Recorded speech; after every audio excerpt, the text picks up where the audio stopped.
네, 이슈체크 시간입니다. 더 이슈 주제부터 같이 확인해 보시죠.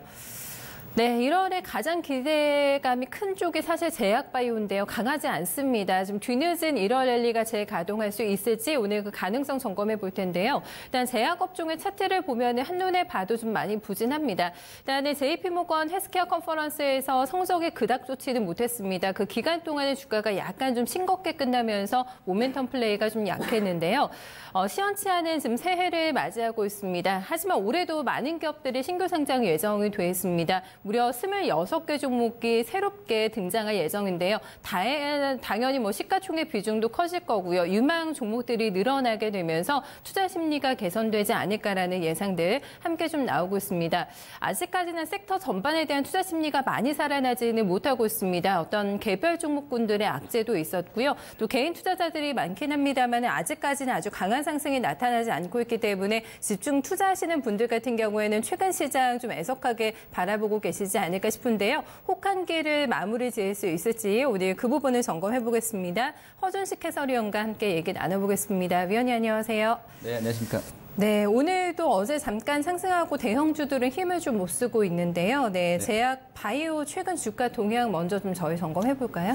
예, 거래소 의약품 업종 지수는 새해 들어서 0.3% 하락이고요.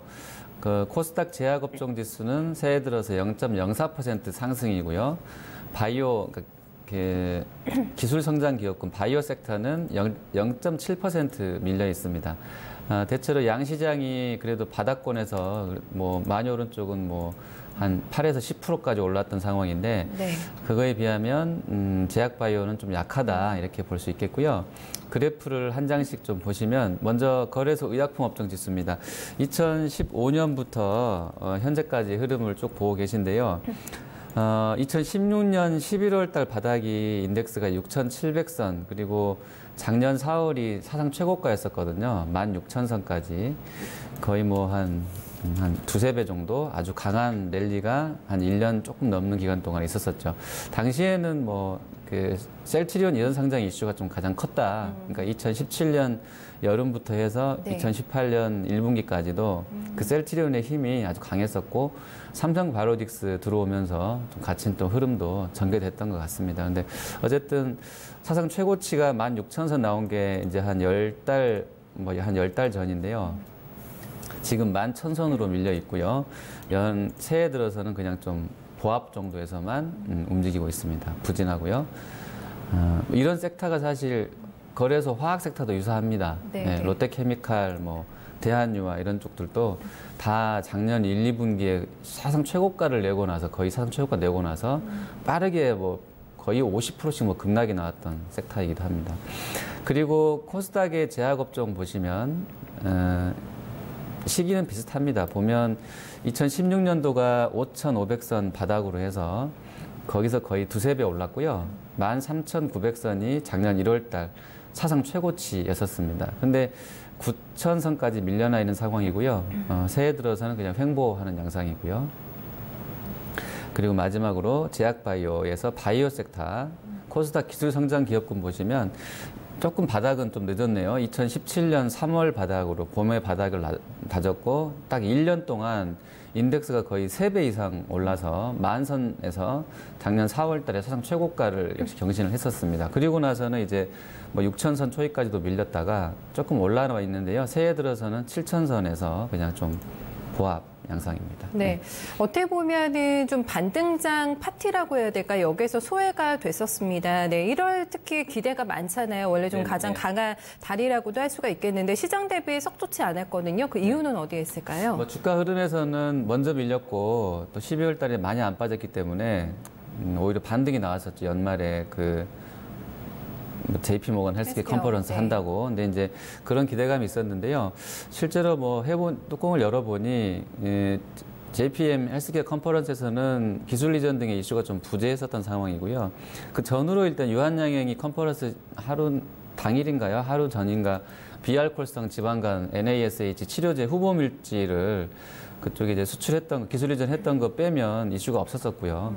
그리고 녹십자 같은 경우는 이제 4분기 실적 부진 우려로 일부 증권사에서 목표가를 많이 떨어뜨렸는데 예, 안 그래도 녹십자는 지금 해외 쪽 그 혈액제제 관련된 공장 이슈로 주가가 거의 단기간에 반토막 나 있는데 또 이거 나오면서 더 밀렸었죠. 안 좋았었고요. 그래도 13만 원 선에서 더 밀리지는 않습니다. 그리고 회계감리 이슈 관련해서도 계속 조금씩 노이즈는 있는데요. 바이로메드가 뭐 어떤 루머를 탔어요. 분식회계 관련된 루머 돌면서 일단 사실 무근이라고 나오긴 했는데 뭐 계속 좀 그런 이야기들이 되다 보니까 주가가 안 좋았다 이렇게 볼 수 있겠고 주가 측면에서는 먼저 좀 올랐던 부분들이 좀 쉬었다 이렇게 볼 수도 있겠습니다. 네. 네. 어제 저희가 그 수급을 보면서도 확인해 봤습니다만은 또 매도가 많았어요. 외국인 쪽에서 수급도 약했고 네, 이런 측면도 좀 찾아볼 수가 있겠습니다. 미국은 어떨까요? 지금 섹터 분위기가 어떤지 워낙 또 대형주도 저희가 또 이제 연관성이 많기 때문에 이쪽도 흐름을 좀 봐주세요. 네, 미국 헬스케어가 특히 바이오 쪽이 JPM 헬스케어 쪽 이슈를 많이 받았던 것 같아요. 내용을 보시면 얀센이 그 전후로 해서 직전으로 해서 주요 딜 내용들을 좀 정리해 놨는데 보시면 얀센이 로커스 박테리오파지에 라이선스 인을 했습니다. 예, 박테리오파지는 세균 잡는 바이러스인데요. 항생제 대체 수단으로 나와 있습니다. 이 로커스라는 업체는 유전자 가위를 이용해서 박테리오파지 치료제 분야에서는 선두권 업체로 꼽히는데 이쪽에서 라이선스 인을 해서 좋았었고요. 그리고 이제 존슨앤존슨 계열이죠, 얀센은. 그리고 이제 BMS 브리스톨 마이어즈가 셀진을 인수했는데요. 셀진 인수하면서 셀진 주가가 40%나 급등이 나왔었습니다. 뭐 이 재료도 좀 영향이 있었던 것 같고요. 그리고 C4라는 업체가 알츠하이머, 이 업체 이름이에요. C4가 알츠하이머 아이템을 바이오젠하고 우리 삼성 바이오에피스 주요 주주인 바이오젠하고 공동 개발한다는 얘기 나오면서 또 뭐 이슈가 됐었고요. 그리고 어댑티브라는 업체가 역시 다 바이오 업체들인데요. 제넨텍하고 이 T세포 치료제, 항체 치료제 중에 일종인 T세포 치료제 공동 개발 상업화 계약을 하면서 또 좋았었고 일라이릴리가 또 록소를 인수를 했다는 소식도 나왔었고요. 자, 리제네론이 사노피하고 이중항체 공동 개발 파트너십 우리 이중항체 기업으로 ABL 바이오가 있는데 그 이중항체 공동개발 파트너십을 맺었다는 소식도 나왔습니다. 대체로 보면 JP모건 헬스케어 컨퍼런스가 워낙 잘 돼서 바이오는 상당히 좀 좋았었고요. 또 면역 항암 쪽에서는 M&A, 뭐 기술 이전 이런 사례들이 나왔었고 바이오가 제약보다는 훨씬 좋았었는데 차트 보시면 12월 말 대비로 NBI 지수가 무려 24%나 급등이 나왔습니다. 예, 상당히 좀 좋았었고요. 그리고 이제 이 기간 중에 넥타, 우리가 이제 인터루킨 기반의 면역 항암제 개발사로 우리가 이제 넥타 하면 우리는 제넥신 얘기를 많이 하는데요. 넥타가 이 기간 동일 기간에 인덱스가 20% 넘게 오를 때 넥타는 60%나 급등이 나왔어요. 사실 연말에 골드만삭스에서 좀 눈여겨볼 종목 중에 하나로 넥타를 꼽기도 했었었는데 뭐 좋았었던 상황이고요. 그리고 일라이릴리가 한미약품하고는 이제 BTK 저해제 면역질환 관련된 쪽으로 연결이 돼 있던 업체인데 이 일라이릴리도 동일 기간에 한 12% 올랐었고 아까 제가 리제네론 얘기해드렸었는데 리제네론은 사실 신라젠 팩사백하고 관련해서 이제 병용요법 임상 신장암 쪽에서 진행 중인 업체이거든요. 리제네론도 동일 기간 중에 23%나 올랐습니다. 대체로 보시면 그러니까 재료는 M&A, 뭐 기술 이전, 그리고 섹터별로 보면 면역 항암제 쪽에 조금 더 흐름이 좋았던 것 같다. 이렇게 정리가 됩니다. 네. 다시 국내로 조금 돌아와서 보면은 섹터 그룹핑 돼서 움직이는 건 아니고 아마 개별 종목 장세라고 지금은 조금 봐야 될 것 같아요. 셀트리온도 여전히 한 반토막 정도고 헬스케어 마찬가지입니다. 뭐 바이르메드도 좀 노이즈가 있었기 때문에 생각보다는 또 강하지 않았던 흐름인데요. 종목별로 이슈하고도 앞으로 봐야 되는 주요 일정들이 있으면 좀 정리를 한번 해볼까요? 예. 네. 먼저는 이제 그림 보시면 대웅제약을 먼저 좀 말씀드려 볼게요. 대웅제약이 지금 나보타 미국 허가건이 이제 다음 달 초에 아마 있을 것 같습니다. 그런 기대감이 상당히 높고요. 현재는 미국에서 판매 허가 완료 이후에 발매 계획까지 나올 것 같아요. 대웅제약, 나보타 그리고 한올바이오 파마 와 공동 개발 중인 HL036, 이 안구 건조증 치료제 대웅제하고 연결되어 있는데 이것도 올해 1분기 중에 미국에서 임상 3상 A 진입 계획이 있습니다. 이 부분 계속 보셔야 될 것 같고요. 그리고 한미약품인데요. HM1252이 이 지속형 당뇨 비만 치료제 오는 5월 달에 임상 2상건 준비되어 있고 4분기에 관련해서 임상 3상 개시 계획이 있습니다. 들어가네요. 그리고 유한양행은 네. 비소세파폐암 치료제 2분기 중으로 이제 미국 임상 3상 개시 계획이 있죠. 저번에 수출 나왔던 그 얘기 하고 있는 거고요.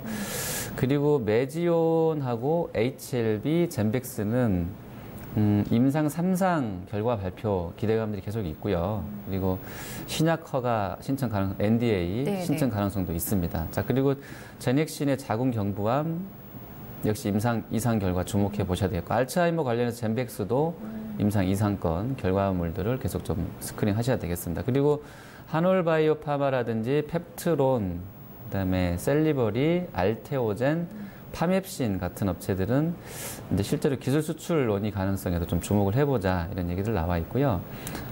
분기별로 봐서는 이제 올 1분기에 아까 말씀드렸던 종목 중에서 좀 눈여겨볼 것이 이제 한올바이오파마하고 네. 펩트론, 메지온, 특히 유데나필의 이제 임상 3상 결과가 메지온도 올해 1분기에 발표 예정이라서요. 계속 보셔야 되겠습니다. 그리고 2분기 넘어가서는 이제 역시나 한올바이오파마, 그다음에 제넥신 관련된 임상 이야기들, 그리고 알테오젠, 네. 예, 그리고 HLB 위암 관련해서 이 계속적 품목 허가 신청권도 예정이 되어 있어서 이런 부분들 2분기 내로 좀 보실 필요가 있겠습니다. 네. 네. 1, 2분기 위주로 해서 일단 좀 그리고 학회 네. 일정을 잠깐 빼뜨렸는데 학회 일정, 네. 학회 일정은 3월 정도가 돼야지 나오고요. 그러니까 그 어떤 학회 일정 공백기가 1, 네. 2월 달 들어가고 있는데 3월 돼야 이제 세계 내분비 학회 관련된 일정이 있고요. 그리고 미국 암학회도 그때 넘어가야 이제 나오기 때문에 그런 어떤 학회 일정들로 인한 이벤트성 재료는 네. 3월 달 이후로 좀 밀어놔야 될 것 같습니다. 네. 이런 굵직한 대형 이벤트들 그리고 주요 뭐 임상 관련 진행 사항들을 잘 추적을 한번 해보시면서 네. 네네, 예. 중간중간에도 워낙에 노이즈가 많이 발생이 돼서 네. 기대감이 있습니다만 주가가 미진한 종목들도 많아서 리스크는 관리하면서 종목 좀 봐야 되겠습니다.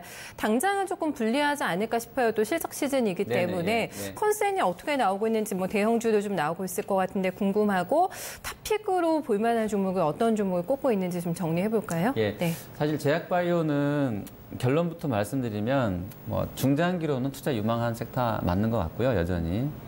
연봉을 띄워나 보시면 제 이야기가 좀 이해는 되실 것 같아요. 그리고 연간으로 추세를 보시면. 그리고 4분기 실적 시즌은 난항이 예상됩니다. 녹십자도 그렇고 뭐 사실 실적 가지고 주식을 제약바이오를 하는 건 아닌데 물론 이제 이따 설명드리겠습니다만 일부 제네릭 업체들은 실적밖에 사실은 볼 게 없어요. 네. 예. 그리고 항체 치료제랑 임상 3상 이슈주에 좀 집중해보자라는 부분을 결론부터 말씀을 드리고 설명을 드려볼게요. 우리가 지금 바이오랑 합성 신약 개발이 많이 확대가 되고 있다고 합니다. 그리고 항암제 분야도 개발이 많은데요. 현재 개발 중인 질환별 파이프라인을 연구원이 정리해놨기 때문에 한번 갖고 와봤는데 보시면 1위가 항암제입니다. 320개가 진행되고 있고요. 그리고 감염성 질환이 82개, 네. 그다음에 면역 질환이 80개, 중추신경계 질환이 70개, 내분비 계열이 64개에서 파이프라인이 현재 개발 중인데 항암 쪽이 제일 지금 가장 많네요. 예, 그러니까 네. 이슈가 될 만한 거는 이제 앞으로도 항암 쪽에서 많이 나올 것 같고요. 네. 그리고 임상 중인 건수를 보시면 단계별로 파이프라인을 보시면 대체로 뭐 후보 물질군에서 192개 그리고 이제 뭐 비임상, 전임상 네. 단계별로 쭉 나와 있는데요. 이렇게 이제 실제로 3상에 들어가 있는 건 31개 정도입니다. 많지 않네요. 물론 이제 수출은 기술 수출은 후보 물질 단계에서도 됐었었고요. 임상 뭐 꼭 3상이 아니었어도 되곤 했기 때문에 이걸 가지고 뭐 이 파이프라인에서 임상 3상권이 뭐 가장 기술 수출이 유력한데 몇 개 안 되네 뭐 이렇게 실망하실 필요는 없을 것 같고요. 여전히 단계별로 보시면 유망한 쪽들도 많다 이렇게 기대감을 가져볼 수 있겠고요. 그리고 이제 우리가 인구 고령화로 2050년이 되면 65세 이상 인구가 지금 약간 기관별로 좀 전망이 다르긴 한데 2050년쯤 되면 65세 이상 인구가 40% 정도까지 된다고 합니다. 그러니까 네. 우리가 주변에서 보게 될 2명 중에 1명은 이제 65세 될 날이 30년 정도밖에 안 남았어요. 예, 저도 그 중에 1명이 저도 되겠네요. 딱 그 정도 될 것 같네요. 그 정도면. 예, 저희도 예, 앵커하고 저도 그때 되면 이제 예, 인구 고령화에 이제 기여하게 될 건데요. 어쨌든 그렇습니다. 그래서 얼마 전에 한 일주 전인가 그 건강보험공단 이사장이 나와서 무슨 시사 기획인가 다큐 프로에서 걱정이 된다. 사실 어젠가 그제 또 뭐 몇 살을 노인으로 해야 되냐 그것까지 논란이 많았잖아요. 그래서 그래요? 뭐 네. 댓글에 뭐 국민연금 늦게 주려고 한다가 정부에서 조작한다 뭐 이런 얘기까지 나올 정도로 좀 이슈화 될 것 같긴 한데요. 어쨌든 꼭 그건 아닌 것 같고요. 이미 유엔에서는 4년 전에 2015년도에 청년을 규정하기로 65세까지를 청년으로 규정을 했었어요, 당시에. 네. 네, 그리고 이제 그 이후에 65세 이상을 뭐 3단계로 구분을 해서 나왔던데 우리도 지금 본인들이 느끼게 되는 그러니까 노인분들이 느끼게 되는 본인들의 실제 나이하고 그리고 사회에서 인정하는 그러니까 이 획을 그러니까 구분해 놓은 나이하고의 괴리감 이격이 너무 크기 때문에 조정을 해야 된다는 게 어떻게 보면 맞는 것 같기도 해요. 어쨌든 근데 그 부분은 뭐 좀 잘 해결될 것 같고요. 어쨌든 하지만 이제 포인트는 그런 고령 인구가 많아지면서 그 국민연금 이사장 건강보험 그 이사장이 했던 얘기 중에 하나가 걱정된다. 지금도 그 노인분들이 갖고 그 지출하게 되는, 그러니까 쓰게 되는 의료비 비중이 상당히 높은데 네.